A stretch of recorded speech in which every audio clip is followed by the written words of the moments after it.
ऐका ऐका ऐका, येत्या 28 तारखेला नागपूरला शेतकऱ्यांचं मोठं आंदोलन होणार आहे.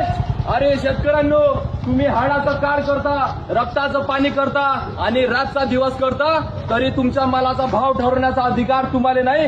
या अधिकारासाठीच आपल्याला नागपूर चालायचं आहे. अरे जातीसाठी सगळेजण एकत्र होतात, पण आता मातीसाठी एक होण्याची गरज आता आहे.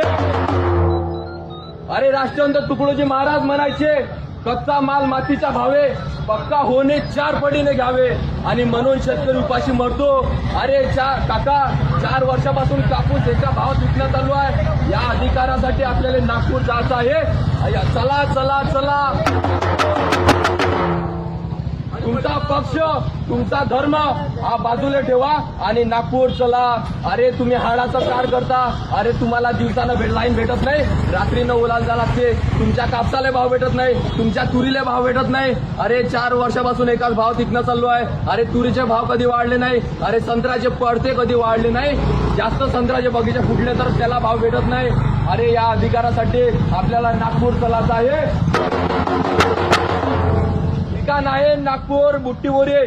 सगळ्यांना 28 नोव्हेंबरला सगळ्यांना यायचं आहे. आणि आठवणीला लक्षात करा, तुम्हाला शेतकऱ्यांच्या आपल्या स्वतःच्या हक्कासाठी, आपल्या लढाईसाठी, ही लढाई शेतकऱ्यांच्या अस्तित्वाची आहे, ही लढाई शेतकऱ्यांच्या हक्काची आहे, ही लढाई शेतकऱ्यांच्या अधिकाराची आहे. या लढाईसाठी आपल्याला जायचं आहे. अरे कर्मचारी त्यांच्या हक्कासाठी, त्यांच्या पगारवाढीसाठी, त्यांचं खाजगीकरण झालं नाही पाहिजे, याच्यासाठी ते संप करू शकतात.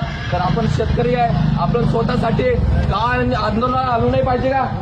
सांगा तुम्ही, आलू नाही पाहिजे का? अरे आपल्यासाठी आपल्याला स्वतः लढा लागल, कोणी आपल्यासाठी येणार नाही. म्हणून शेतकऱ्यांना त्या आंदोलनाला यायचं आहे. तुम्ही कोणत्याही पक्षाचे असा, तुम्ही कोणत्याही जातीचे असा, तुमची जात पक्ष हे बाजूला ठेवा आणि नागपूरला या.